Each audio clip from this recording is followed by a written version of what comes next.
Assalamualaikum teman-teman, ketemu lagi di channel YouTube Airin Nas. Makasih buat teman-teman yang udah ngikutin cerita aku sampai sejauh ini. Buat teman-teman yang baru bergabung, jangan lupa subscribe dan hidupkan loncengnya ya, supaya setiap aku upload cerita yang terbaru, kalian dapat notifikasinya. Ku kembalikan uangmu mas, bagian 44. Jawab yang jujur bu, apa keperluan ibu datang ke sini? Kataku pada ibu. Dia tampak resah. Ibu benar-benar kangen sama Cecil, katanya. Aku tahu dia berbohong. Ambar mengambil gawainya. Dia melihat di layar gawai itu. Sebentar mbak, ada telepon penting dari teman sekampusku, katanya padaku meminta izin untuk keluar ruangan. Dia beranjak dari duduknya kemudian keluar ruanganku. Aku kembali menatap ibu. Kulihat dia sedikit bingung, tidak seperti biasa yang terlihat sangat garang. Aku memanggil Asih, salah satu babysittersku lewat telepon. Aku memperkerjakan 3 babysitters untuk mengurus Cecil dan mereka juga membagi shift kerja. Ada apa bu? Katanya. Lagi ngapain Cecil? Tanyaku. Sedang makan roti bu sambil bermain ayunan. Bawa ke sini, kataku. Baik bu. Aku meletakkan gawaiku setelah aku selesai menghubungi Asih. Aku memandang ibu lagi. Sebentar lagi dia datang, tetapi aku tak percaya kalau kedatangan kalian hanya untuk tujuan itu. Apa tujuan ibu sebenarnya? Beberapa saat kemudian Asih datang dengan Cecil. Aku mengolah senyum karena anakku sangat sehat. Tidak seperti saat kami masih tinggal di rumah Mas Hamdan. Asih memberikan bayi itu ke pangkuanku. Aku menciumnya. Dia tertawa. Ku berdirikan di pangkuanku dan dia melompat-lompat. Sehat sekali cucuku sekarang, kata ibu. Tentu saja dia sehat karena mendapatkan gizi yang cukup dan makanan yang sehat serta susu formula yang berlebihan. Di rumah anakmu aku lebih sering berpuasa daripada diberi makan. Kali ini aku berkata ketus dan kulihat wajah ibu menahan kesal, tetapi tidak seperti biasa dia menjawab dengan ketus dan pandangan sengit. Maafkan kesalahan Hamdan ya Yun, dia tak sengaja, kata ibu seenaknya. Lagian lucu aja ya bu, kamu aja gak pernah peduli sama anakku yang kamu tahu, cuma marah kalau Cecil nangis, apalagi dia pipis sembarangan. Diapers tidak dibelikan bapaknya karena rugi. Sekarang kau datang dengan alasan kangen yang aku rasa tak masuk akal. Apa sebenarnya tujuanmu datang ke sini? Kataku lagi. Dia menjadi pias sekaligus membenarkan ucapanku. Manusia kan bisa berubah-ubah Yun. Sini Cecil biar rasa kangen ibu hilang, katanya seenaknya. Aku memandang tajam dirinya. Teringat masa lalu saat Cecil masih 3 bulan dan sedang lucu-lucunya. Aku yang sedang mencuci pakaian berhenti karena anakku menangis setelah dia bangun tidur. Aku minta tolong sama ibu supaya mau menjaganya sebentar, namun apa jawaban ibu? Itu anakmu dan kamu uruslah, lagian aku juga udah bersih dan anakmu belum mandi, nanti banyak kuman. Aku menjawab pada saat itu, saya sedang mencuci pakaian bu, dan itu juga pakaian seluruh keluarga di sini. Kamu udah dikasih nyuci dengan mesin cuciku aja belagu. Udah kau cuci sana sekalian gendong anakmu itu, dia berkata ketus saat itu.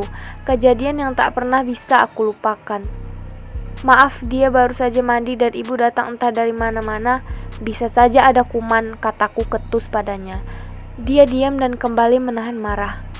Kamu pasti sangat marah sama ibu ya Yun.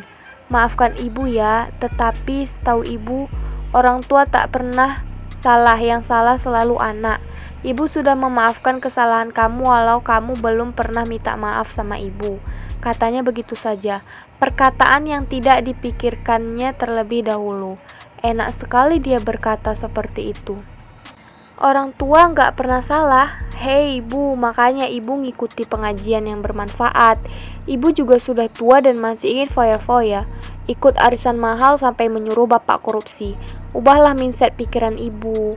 Orang tua itu yang punya banyak salah dan merasa benar, tidak mau introspeksi dan selalu ingin didengarkan. Orang tua yang baik akan mendengarkan keluhan dan keinginan anaknya selama baik. mendengarkan pendapat dan menerima masukan dari orang lain. Ingat Bu, anak bisa menyeret orang tuanya ke neraka karena orang tua akan diminta pertanggungjawaban atas apa yang dilakukan anaknya di hadapan Allah. Kataku dan ibu hanya diam saja. Dia menghela nafas dan aku tahu dia tidak setuju. Yun, kamu benar ya, benar. Terserah kamu. Sebenarnya kedatangan ibu ke sini mau pinjam uang, katanya dengan menundukkan wajahnya. Aku mendesak karena sudah tahu akan ke sana arah dan tujuannya. Dia harus mutar-mutar seperti ini. Itu alasan ibu datang ke sini, tanyaku. Dia mengangguk pelan. Kenapa ibu harus datang padaku? Sudah beberapa kali aku sampaikan kalau aku tak ada uang, Bu. Tidak mungkin, lihat begitu besar tokomu dengan banyak karyawan. Dan kamu bisa mengasuh Cecil dengan babysitter. Kamu jangan bohongi ibu, Yun. Ibu tahu uangmu banyak. Dia mulai geram dan sedikit berkata dengan nada tinggi. Aku tak mau berurusan dengan ibu dan keluarga ibu lagi. Kita hanya mantan menantu dan mertua. Walau aku punya anak, aku juga tak tahu apakah Mas Hamdan mau memberi nafkah yang layak buat Cecil. Karena dalam perjanjian dia pun berkelit. Aku tak meletakkan nominal di perjanjian itu karena tahu kepelitan anakmu. Biarlah hakim yang memutuskan berapa rupiah anakku mendapat uang dari ayahnya. Tetapi aku pun yakin kalau anakmu tak akan memenuhi tanggung jawabnya. Sekarang ibu datang ke sini dengan tujuan pinjam uang. Bagaimana ibu bisa bayar? Bagaimana? Aku tahu bapak dan ibu juga belum tentu tahu, kataku menyeringai padanya. Apa maksud perkataanmu? Ibu terlihat gusar mendengar ucapanku. Udahlah Bu, jangan ganggu aku lagi. Aku sudah lebih bahagia sekarang. Dan tinggal beberapa saat lagi maka aku bisa berpisah dengan cara baik. Ibu pinjam uang pun bukan 1 juta, 2 juta. Ibu pasti mau pinjam uang di atas 100 juta. Di mana pikiran ibu? Apa kalau ibu kaya mau meminjamkan uang padaku? Ujarku padanya. Ibu masih diam mencerna ucapanku. Aku tahu dia tidak setuju. Jadi kamu gak ngasih ibu pinjam uang, Yun? Tega sekali kamu, padahal manusia itu hidup harus tolong menolong. Ibu gak sangka kamu sombong. Lihat saja Yun, sekarang kamu bisa senang, nanti ibu yang akan senang, katanya dengan sengit padaku. Watak aslinya sudah mulai kelihatan. Ibu adalah ibu yang gak akan pernah berubah menyakiti orang lain. Sikapmu egois dan selalu begitu, kataku melihatnya tajam. Dia mencebik kesal ke arahku. Awas kamu Yuni, ujarnya dan dia keluar dari ruanganku. Aku menyandarkan diriku ke kursi kerjaku.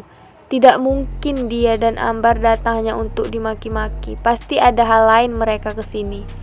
Aneh banget mertua kamu, Mbak. Untung ada CCTV di ruang kerjamu. Jadi aku gak perlu memvideokan lagi, ujar Rosita. Aku melirik Rosita. Benar, kayaknya ada maksud lain dia datang ke sini. Gak mungkin dia datang tanpa tujuan dan mau mendengarkan ceramahku begitu saja, kataku ke Ambar. Mbak, sebentar lagi Mbak bercerai dan ketuk palu. Apa kami tunggu saja?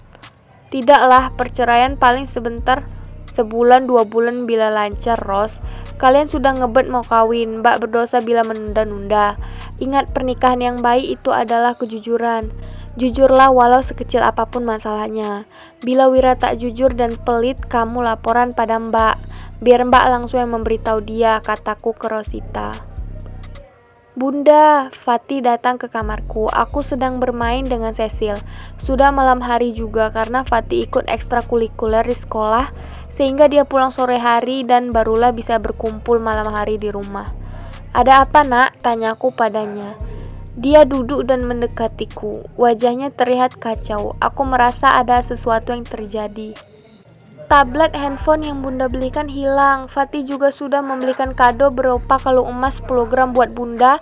Hasil dari konten video Fatih tetapi hilang. Katanya menangis memelukku. Aku terkejut mengelus kepala anakku. Siapa yang mencuri barang-barang anakku? Kamu gak kunci pintu kamu sayang? Tanyaku lembut. Dia masih menangis. Sudah bun, tetapi gak tahu bisa hilang. Bagaimana ini? Fatih capek-capek buat video dan hilang gitu aja, ujarnya sambil menangis sesenggukan. Sebentar, kita panggil Pak Li dan Bu Le Rosita, kataku menenangkan anakku. Mereka datang Setelah aku memanggilnya, beberapa karyawan masih bekerja karena mereka biasanya pulang pukul setengah 10 malam buat yang shift sore malam. Ada apa mbak? Tanya Wira. Tablet dan handphone baru serta kalung emas anakku hilang, kataku pada mereka. Loh kok bisa? Kata Wira lagi. Ada yang membuka pintu kamar anakku. Pak Li tadi ada perlu sama kamu dan masuk gitu aja. Maaf, Pak Li gak kunci lagi. Maaf Patih. Tetapi bukan Pak Li yang ambil, ujar Wira. Aku mendesah, tak mungkin memang adikku. Duit dia juga banyak. Apalagi kalung itu, Wira bersama Patih yang membeli untukku. Sekaligus Wira mau membelikan buat Rosita. Aku memeluk anakku yang menangis. Terus siapa yang ambil bun? Fatih sesenggukan. Apa jangan-jangan bersambung?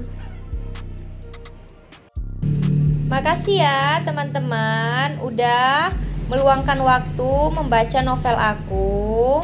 Sampai jumpa di cerita selanjutnya.